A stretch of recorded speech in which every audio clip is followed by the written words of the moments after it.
It's been a long time coming, but hey, we're finally back to talk about our favorite content butchers. Who doesn't love these incorrigible little scamps? They sure have brought us some fond memories.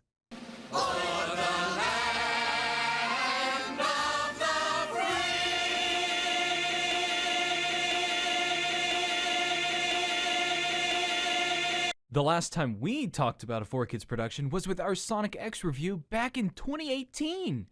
And in that review, we were not very kind to the show, stating our utter distaste for the show came down to its bland, slow action and rather terrible plot. And that seems to be the popular opinion.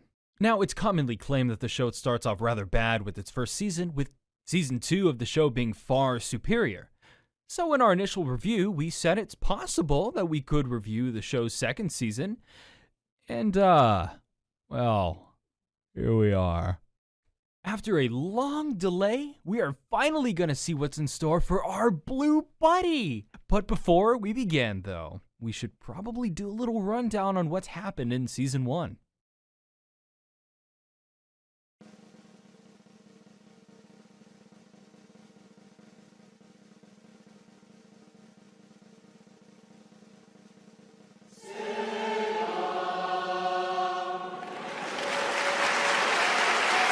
Hey, Eggman, you want to see a trick? Well, okay, Sognog. Oh my God!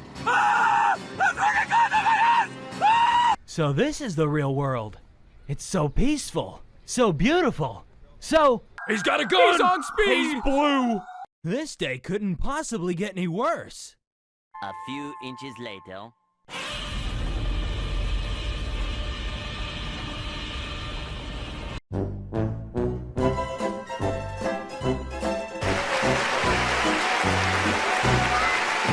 Honestly, that's really all you need to know.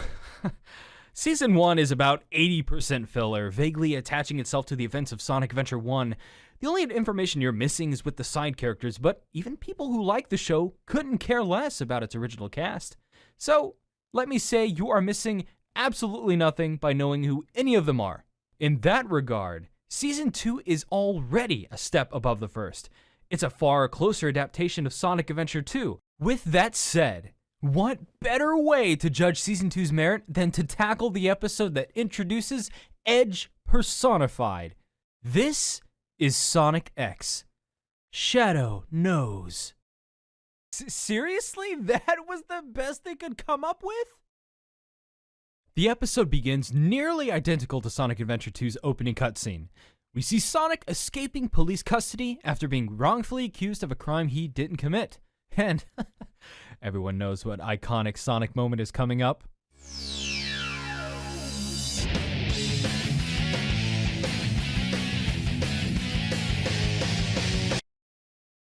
Oh.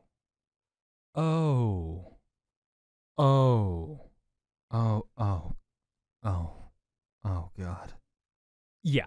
One of the most iconic Sonic moments gets a brief 10 seconds of screen time, which speaks volumes about this show as a whole.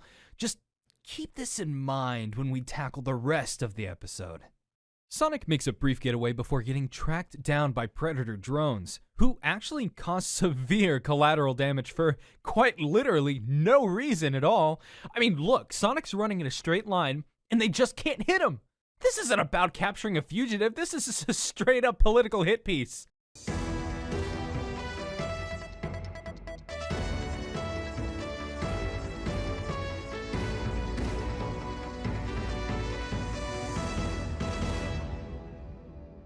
Breaking news tonight, local resident and alien Sonic the Hedgehog has been spotted resisting arrest and causing untold amounts of property damage in an effort to evade law enforcement. We go live to the scene with our correspondent, Ken Penders. It's because I'm blue, isn't it? Well, yeah.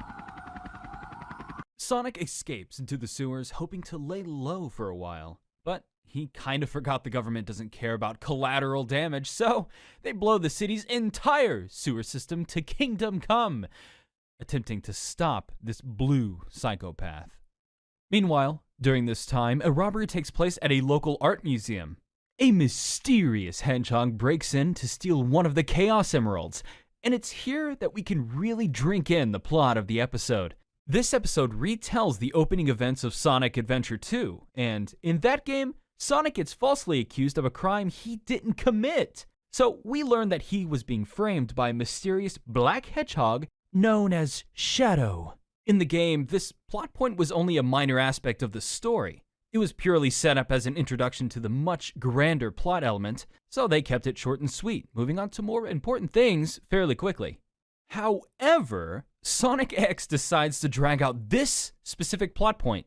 They turn it into a big suspenseful mystery, which only makes you realize how dumb this setup is to begin with. So, for about 80% of the episode, we get to see all of the original cast characters argue about if Sonic is really guilty. You got the generic kid, Mr. President, speed guy, news guy, shady government guy. Yep, all of those characters you couldn't really care less about. But do you know who doesn't react to the news? All of Sonic's friends. Yeah. The characters people actually want to see have less than a minute of screen time in this entire episode. I mean, but surely all of the screen time focusing on the side characters is very important to the plot. Have you ever seen Sonic the Hedgehog up close? What's he like? So you see, jet fuel can't melt steel beams. I mean, that's how we know it was an inside job.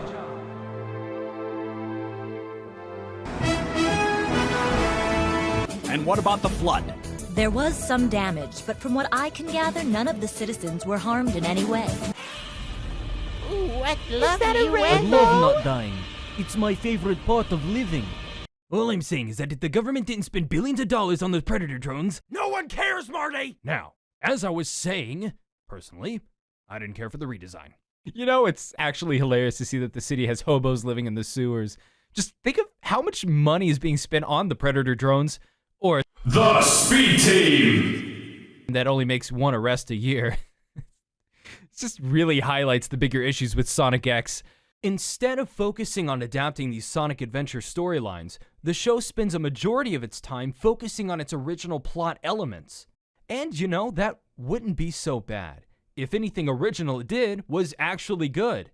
So far, the only good aspects of Sonic X are when it's adapting the Sonic storyline, and even that's hit or miss, as they'll either cut it short or butcher it with its own original content. This show's only saving grace is how ridiculous it can get. Season 1 got me good with its absurdity, and Season 2 has not disappointed me yet.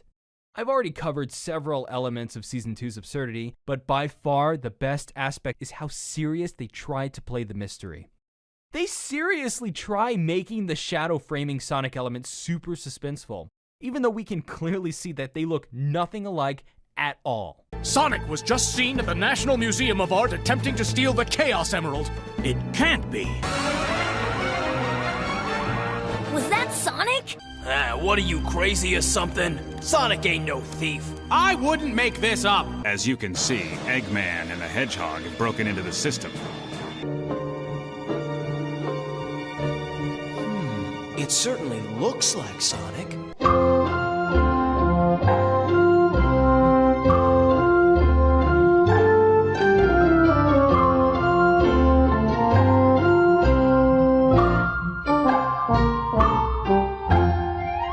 Still, there's something strange, different about him. In Sonic Adventure 2, they use that excuse that all footage of Shadow is at night, obstructing any good view of him. So, it makes sense. But in Sonic X, we get several perfectly lit shots of Shadow, and the characters legitimately believe it's Sonic. It's baffling. I'm at a loss for words to describe how stupid this is. But, okay, so let's just skip past all the filler and then get to the good stuff. Sonic breaks out of the sewer and confronts the mysterious hedgehog who's been framing him. So it's you that's been getting me in all this hot water lately. Wait a minute. So it's you that's been getting me in all this hot water lately. Which, in a not at all shocking twist, turns out to be far faster than Sonic. I say this because Sonic X has some of the slowest action scenes you'll ever see in your life. Just look at these examples and tell me if this looks like Sonic speed. Oh, there's the problem. Never mind. Okay, you just had your video set at 0.25 playback speed. Here, I'll speed it up for you. There we go. Look, now it's just slightly less disappointing. Aren't you excited? After a very lackluster fight, Shadow flees. It just is a swarm of cops and drones just so happen to drop in. Funny how they just so happen to show up now, considering the drones have been on Sonic's behind the entire episode. The police give Sonic a very stern talking to. I'm gonna give you to the count of 5 to surrender. Ready? 1, 2... And Sonic ends up turning himself in. So the episode ends with all the characters planning to help him escape and Sonic planning to serve out his life sentence peacefully. Nah.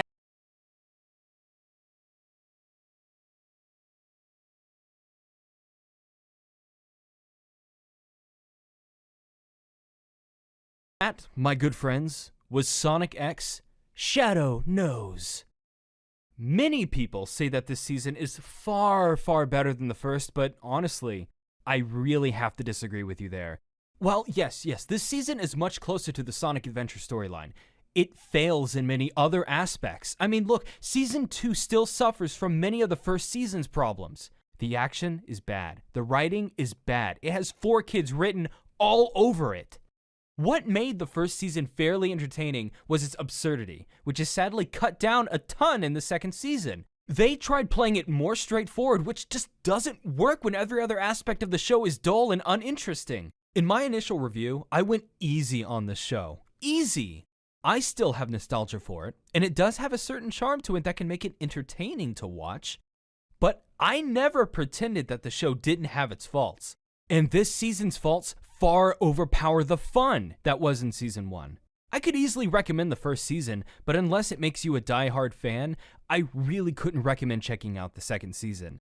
It's really sad to end this review on such a bitter note, especially after we've been looking forward to tackling the season for years now. However, and I'm just throwing this out there, but Sonic X does have a third and final season.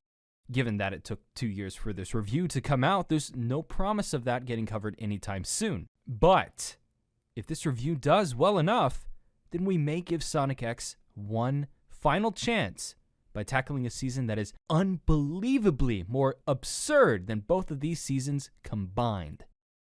If that interests you, then be sure to help support the channel. Now, be sure to subscribe as that helps us out a lot. And as always, I'll see you guys in the next video. Shadow knows. Shadow knows. He has no nose. Ha! Faker. You're not even good enough to be my fake.